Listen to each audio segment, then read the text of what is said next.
हम वैसे भी मरने की कगार पे है। मैं साहब 1.5 करोड़ का नुकसान इस क्षेत्र में खा चुका हूँ। ऐसे हमारे बहुत सारे ड्राइवर के पास 4-4 गाड़ियाँ थी, वो बर्बाद हो चुके हैं। तो हम लोग प्रोटेस्ट पर बैठे थे, धरने पर बैठे थे, लेकिन सरकार की तरफ से अभी तक हमारे पास कोई सूचना नहीं आई, ना किसी प्रकार के हमसे वार्ता करने का प्रयास किया गया।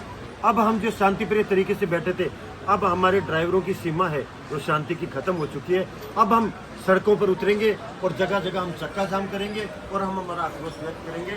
शायद शांति की भाषा सरकार को समझ नहीं आती है, तो अब हम शांति की बात करो। इससे पहले हम लोग क्रांति के आगे वालों के साथ नहीं, बिल्कुल जायज नहीं है। इस चीज़ को हम समर्थन नहीं करते। मैंने बार बार हमारे भाई लोगों से ये निवेदन किया है कि आप किसी प्रकार का न्यूसेंस ना करें। सभी भाई हमारे साथी भाई जो कि गाड़ियाँ चला रहे, वो हमारे साथी भाई, उनको साथ लाने की समझाएं। लेकिन क्या होता है साथ भीड़ का नाम नहीं होता है। कुछ भाई लोगों की पीड़ा इतनी उग्रता की चली जाती है कि उन्हीं भाइयों के साथ समझाने के साथ में धक्का मुक्की हो जाती है और मारपीट तक उतर जाते हैं। मैं इस चीज़ का समर्थन नहीं करता हूं। आपके माध्यम से मैं तमाम सारथी भाइयों को चेता देना चाहता हूं कि किसी सारथी भाई के साथ, किसी सवारी के साथ किसी प्रकार का दुर्व्यवहार ना करें। ये हमारी मांगों में या हमारे हितों में नहीं है, ना ही हम इसका समर्थन करते हैं।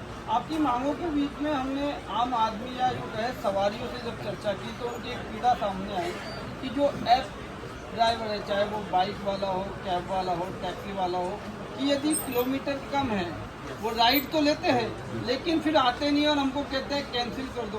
तो आपकी तरफ से ये गलत नहीं है जो आपके सारथी भाई है उनका ये रवैया? सर, ये सवाल आप हमसे ना पूछ के कंपनी प्रतिनिधियों से पूछे तो ज्यादा बढ़िया रहेगा, क्योंकि ये पीड़ा हमारी नहीं है, ये कंपनी के। वो हमें जब राइड हम उठाते हैं तो हमें किलोमीटर बताते हैं कुछ अलग, और जब पहुंचते हैं तो पिकअप नहीं जोड़ा जाता है और वो हमें पड़ता नहीं खाता है, दूर पड़ता है, तो हम कैसे चलें? इसमें ऑलरेडी जो है सरकार की मोटर व्हीकल एग्रीगेटर गाइडलाइन और राज्य सरकार का किराया निर्धारण की कानूनी प्रावधान बने हुए। हम नहीं चाहते कि हम सरकार से और कस्टमर से और कंपनी से लड़े। आप उसको तय कीजिए ना, उसको तय क्यों नहीं कर रहे हैं? जब हमारे को गाड़ी का सिटी में खर्चा आ रहा है 15 रुपये किलोमीटर, घर का खर्चा आ रहा है, तो हमें 25 रुपये किलोमीटर तो चाहिए, जब भी हम रोटी खा पाएंगे, किस्त भर पाएंगे, सारे काम कर पाएंगे। और कस्टमर पैसा देने के लिए तैयार है, सर्विस देने के लिए तैयार है। 2014 में लोग 25 रुपये किलोमीटर पे करते थे, सर्विस देने के लिए तैयार है। लेकिन ये कंपनी आपस में कंपटीशन कर रही है कि इसके पास मार्केट आ जाए, उसके पास मार्केट आ जाए, क्योंकि इन कंपनियों का 2.5 लाख करोड़ रुपए इन्होंने इन्वेस्टमेंट उठा रखी है और वो उनको रिटर्न देना चाहते हैं 10 लाख करोड़ रुपए की, जबकि 25 लाख करोड़ रुपए की लागत पूरे भारत में ड्राइवरों की लगी हुई है। इन्वेस्टमेंट उनकी है, मालिक उसके वो है। कंपनी उनको गुलाम बना रही है। जबकि राज्य सरकार का किराया निर्धारण, गिग वर्कर का कानून, एक्ट और डिमांड सप्लाई की कंट्रोलिंग पॉलिसी राज्य सरकारों के पास में है। केंद्र सरकारों ने गाइडलाइन तय कर रखी है, तो उसको निर्धारित क्यों नहीं कर रही है? अंतरराष्ट्रीय दबाव में आके क्यों इनको खुली छूट दे रखी है? इस तरह से डिमांड सप्लाई को, एफडीआई की कंट्रोलिंग को, ये सारी चीजें इसमें जुड़ी हुई हैं। क्यों नहीं उसको लागू कर रहे हैं? कहीं ना कहीं साठगांठ है फिर सरकार की, नहीं करना चाहते। वो कानून बना हुआ है, सेस कलेक्शन का प्रावधान उसके अंदर है, फाइनेंशियल सस्टेनेबिलिटी उसके अंदर है, सब कुछ है। कस्टमर की भी सुरक्षा है, ड्राइवर की भी सुरक्षा है। उसको लागू क्यों नहीं कर? क्यों नहीं? नाम बोल दो, पहले उनका नाम बता देना, दूसरा आपका नाम बोल दो। मेरा नाम संजय सिंह रत्नू, क्रांतिकारी टैक्सी ड्राइवर एसोसिएशन जयपुर में प्रदेश अध्यक्ष हूँ। जी, मेरा नाम आशीष सिंह है, मैं Rajasthan gig and airbase worker union से प्रेसिडेंट हूँ और हम संयुक्त संघर्ष मोर्चा से कोऑर्डिनेटर।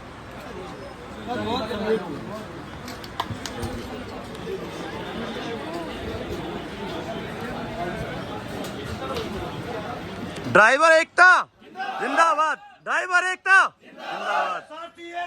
जिंदाबाद, जिंदाबाद, जिंदाबाद। नहीं है, क्यों अलाउ कर रही है प्राइवेट? ये सरकार उनको शय दे रही है साहब, क्योंकि वो कह रही है कि 20 लाख लोगों को रोजगार मिल रहा है इसके माध्यम से। अरे रोजगार मिल रहा है तो क्या मोटर व्हीकल एक्ट का उल्लंघन किया जाएगा? फर्क पड़ जाएगा अगर एक मैं प्राइवेट बाइक को लगाता हूँ किसी ऐप में और एक मैं कमर्शियल बाइक को लगाता हूँ तो कितना फर्क पड़ जाएगा? 2-3 हज़ार रुपये का फर्क है, लेकिन उसमें सुरक्षा बढ़ जाएगी। सुरक्षा बढ़ जाएगी, उसके अंदर डिमांड सप्लाई कंट्रोलिंग कैपिंग हो जाएगी। ऐसे हर कोई व्यक्ति नहीं आ पाएगा, कुल मिला के ऑर्गेनाइज हो जाएगा मार्केट। आज हम भी टैक्स देना बंद कर दें, पास में वो राजस्व आ जाएगा, हम भी डेटा हो जाएगा। सर हम भी टैक्स देना बंद कर देना। क्यों 12.3% हमारे पे टैक्स है, 13% का टैक्स है? क्यों सारी कमर्शियल गाड़ियों पे टैक्स है? फिर बसें भी प्राइवेट कर दो, ऑटो भी प्राइवेट कर दो और जितने ट्रक चल रहे हैं सारे प्राइवेट कर दो। बाइक टैक्सी को आपने तो समाधान नहीं होगा ना, ये तो ये है कि जो प्राइवेट चला रहा है उसको भी उसको कमर्शियल करो ना, और कंपनी के प्लेटफॉर्म के ऊपर ऑडिट रिपोर्ट करो ना कि भैया उन्होंने प्राइवेट बाइक टैक्सी क्लियर अभियान चलाओ और उनको कमर्शियल करा के अपना काम करवाओ पूरे देश में। एक आपकी आप ये बताएं सर, सरकारी विभाग विभाग में आज प्राइवेट गाड़ियां सरकारी टेंडर पे लगी हुई, क्या वो जायज है? कितनी लगी सर सैकड़ों की तादाद में, सैकड़ों की संख्या में। जयपुर में कितनी लगी? जयपुर में मैं एक एवरेज बता देता हूँ, 300 से 500 गाड़ियाँ सरकारी विभाग के आप ऑडिट करवा लीजिएगा। प्राइवेट नंबर गाड़ियाँ टेंडर पे लगी हुई है 40-40 हज़ार 60-60 हज़ार रुपये में। तो क्या सर वहाँ हो रहा है सरकार को इससे? सर सरकार सेटिंग है, सेटिंग अपने बंदे की लगानी है, उसके पास कमर्शियल आप सरकारी कर्मचारी हो, आपने एक गाड़ी पैसे तो जा रहे हैं सरकार की जेब से। अरे पर अधिकारी का तो जानकार है ना वो बंदा।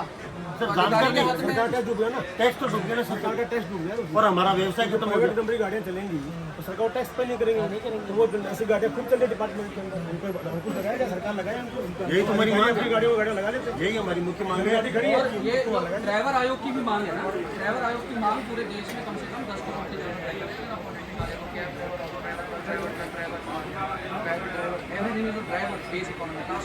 अभी नहीं सर, प्राइवेट गाड़ियों से हमें कुछ लेना देना ही नहीं है। ड्राइवर और सवारियों के बीच में कई जगह ये विवाद जरूर हुआ है कि हमारे ड्राइवरों ने टैक्सी गाड़ी चलाने वाले भाइयों को रोकने का प्रयास किया, लेकिन उसमें जब सवारी थी तो उन सवारियों ने कहीं ना कहीं उनसे कहा, भैया मेरे को जाना ही है, मेरे को चलना ही है, मैं तो जाऊंगी, आप कैसे रोक रहे हो? अरे सर ये हम हड़ताल पर है, इसलिए हम हमारे कॉमर्शियल टैक्सी चलाने वाले भाई को रोक रहे हैं, आपको नहीं रोक रहे। आप अपनी व्यवस्था अपने स्तर पर दूसरी करें। ये समस्या जरूर आई है और ये समस्या ही नहीं आएगी सर, तो सरकार को पता है कैसे चलेगा। अब आप क्या करने वाले हो? सरकार तो नहीं सुनती है, आपने 48 घंटे का अल्टीमेटम भी दिया। अब सर हम चक्का जाम करेंगे, जयपुर शहर का चक्का जाम मतलब चक्का जाम करने के अलावा हमारे पास कुछ है नहीं। हम सुसाइड भी करना चाहेंगे तो करेंगे, आत्महत्या भी करना चाहे तो करेंगे। क्या हमारे पास चारा बचा है? बर्बाद में ऑलरेडी हो चुका हूँ, क्या करूँगा मैं? हमारे पास विकल्प क्या है कि हम अब क्या कर सकते हैं? हम अब एक ही काम करेंगे, रोड जाम करके हमारी गाड़ियां मुख्यमंत्री महोदय के घर के पास खड़ी करके और चाबियां दे देंगे कि आप चलाइए सर, और हम बैठे हैं सड़कों पर। बहुत सारे ड्राइवर पहले ही सुसाइड कर चुके हैं सर। आप अगर आप अभी ऑडिट निकालेंगे आपको ड्राइवरों की सुसाइड मिलेगी कि इस कंपनियों की वजह से जो है उनको अपने गहने गिरवी रख के, वो जेवर रख के गाड़ियाँ लेकर आए कि मुझे धंधा मिलेगा। कंपनियों ने उनको लुभावने वादे किए, 1 लाख रुपये महीना कमाओगे, हमने देखा है पर वो ले आए। अरे 10,000 भी नहीं बचा रहे सर, 8 रुपए किलोमीटर में 10,000 भी नहीं बचा रहे हैं। उनकी किस्तें नहीं निकली गाड़ी की। यहाँ सबकी किस्तें बाउंस मिलेगी आपको। ये जितने भी सारथी बैठे ना सर, 90% लोगों की किस्तें बाउंस है। आप जनता से आप सहमत हो? किस्तें बाउंस है नहीं है? कितने लोग सुसाइड करने के लिए तैयार है? कितने लोग सुसाइड करने के लिए तैयार है?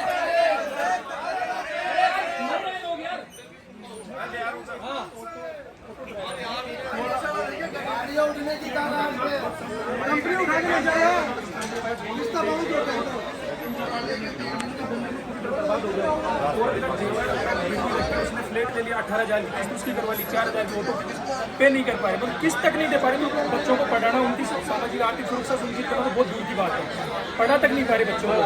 देखिए, इस कैब ऑटो व्यवसाय की अगर बात की जाए तो इसके अंदर ग्राहक अपनी जेब से पूरा पैसा देगा। ग्राहक की जेब से पूरा पैसा जा भी रहा है और ग्राहक देना भी बिल्कुल देना चाहता है। कंपनी ना तो ग्राहक को पता है कि पेमेंट कितना बनता है, ना ग्राहक को ये पता है कि कितने रुपए किलोमीटर के हिसाब से मुझसे पैसा लिया जाएगा। वो केवल ये जानता है कि मुझे एक जगह से दूसरी जगह जाना है, और उसके पास पे एक एप्लीकेशन पे ऑप्शन आता है, गाड़ी से जाएंगे, कार से तो इतने पैसे लगेंगे, छोटी कार से जाएंगे तो इतने पैसे लगेंगे, और बाइक से जाएंगे तो इतने पैसे लगेंगे। उसके बावजूद ये कैब एसोसिएशंस जो हैं वो हड़ताल कर रही हैं। क्यों? क्योंकि इनका कहना है कि हमको हमारे अधिकार का पैसा नहीं मिल पा रहा है, हमको उतना भी पैसा नहीं मिल पा रहा है जिसमें हम अपनी गाड़ी की किस्तें भर सकें। बच्चों की स्कूल की फीस नहीं निकाल पा रहे, लाखों रुपए का इन्वेस्टमेंट कर रखा है, उसके बावजूद रिटर्न के नाम पे कुछ नहीं है। 2 जून से धरना शुरू किया है, सरकार को अल्टीमेटम दिया है, खत्म होने के बाद चक्का जाम की बात ये कह रहे हैं। चक्का जाम, पूर्ण चक्का जाम होगा या इमरजेंसी सर्विसेज को छोड़ा जाएगा? इमरजेंसी सर्विस को छोड़ा जाएगा। हम संविधान के पक्ष में है, संविधान को कानून के दायरे में जाम भी हम रखने का संवैधानिक ही करेंगे, चक्का जाम भी संवैधानिक ही होगा। चलिए, देखिए, अगर ये आप तक वीडियो अगर आप देख पाते हैं, अभी ताज़ा आपको मैं बताता हूँ, हमारे कुछ भाई प्रोटेस्ट में बैठे हुए विद्याधर नगर थाने विद्याधर के क्षेत्र में, वहाँ पे गाड़ी से 3 बैठे को भर्ती ले जाती है। वहाँ पर रसूखदार है, उन्होंने कह दिया कि उन्होंने हमारे साथ बदतमीजी की, क्योंकि उन्होंने टैक्सी गाड़ी को रोका उस गाड़ी से जो यात्रा करते थे, क्या गाड़ी का ड्राइवर ने हड़ताल कर रखी, उन्होंने टैक्सी गाड़ी तो उन्होंने अपने पाए लगा के मेरे तो साथी को पता था, हमने उस साथी को रोका था। उसको बुक ही नहीं करनी चाहिए, सवारी नहीं बिल्कुल लेनी नहीं, चाहिए। लेकिन कुछ साथी भी तो भटके हुए ना सर, उनके वो ये चाहते हैं कि कुछ भाई लोग हड़ताल पर बैठे हैं, तो शायद आज कंपनी में ज्यादा पैसा ये देगी। कानून की एजुकेशन लालच देना दे रखे हैं उनको। क्या केवल यूनियन का काम है? क्या कानून की पालना करवाना क्या केवल यूनियन का काम है? सरकार का कोई सरकार का कोई दायित्व नहीं है क्या? सर। कस्टमर को भी नहीं पता कि क्या कानून कायदे होते हैं? कस्टमर को क्या पता आपके हड़ताल? तो फिर ये काम किसका है? सरकार का है ना। हड़ताल का तो सरकार क्यों वो करेगी प्रचार? हड़ताल की प्रचार की बात नहीं कर रहा हूँ, हड़ताल द्वारा जो मांगे है उसका समाधान तो करे। कस्टमर तो आप जितना आपकी ऐप दे रही है उतना ही पैसा दे रहा है, कम नहीं दे रहा। हाँ, नहीं जितना प्लेटफॉर्म बना रहा है, बिल्कुल बिल्कुल। कस्टमर को क्या पता कि आपका कंपनी का क्या एग्रीमेंट है? क्या आप गाड़ी में बैठाते वक्त हम उसको कस्टमर को दोषी नहीं मान agreement लेकिन सर कंपटीशन कमीशन का तो रोल है ना डिमांड सप्लाई को बैलेंस करना। कंपटीशन कस्टमर कैसे करेगा? अरे सर हम कस्टमर को कहाँ कह रहे हैं? हम तो सरकार हम को कह रहे हैं सरकार से ना। लड़ाई है हमारी। सरकार से लड़ाई है, सरकार से मांग है। कस्टमर तो हमारा भगवान है, हम तो उसको भगवान मानते हैं सर, वो हमें धंधा कस्टमर देता तो हमारा है, देवता है। लेकिन हम मजबूर है। सरकार से मांग है, सरकार से ही लड़ाई है। और सरकार से लड़ाई ये भी नहीं है, सरकार से केवल इतनी सी मांग है कि इन कंपनीज जो ये चला रही हैं ऐप, इनमें इंटरफेयर करें और इस इंटरफेरेंस इनके विभाग यहाँ हो, इनके कार्यालय इनके यहाँ ऑफिस यहाँ हो, Established जहाँ law को ये implement करें। चला रहे हैं। और जो कानून बना हुआ है उस कानून को इम्प्लीमेंट करवाए सरकार।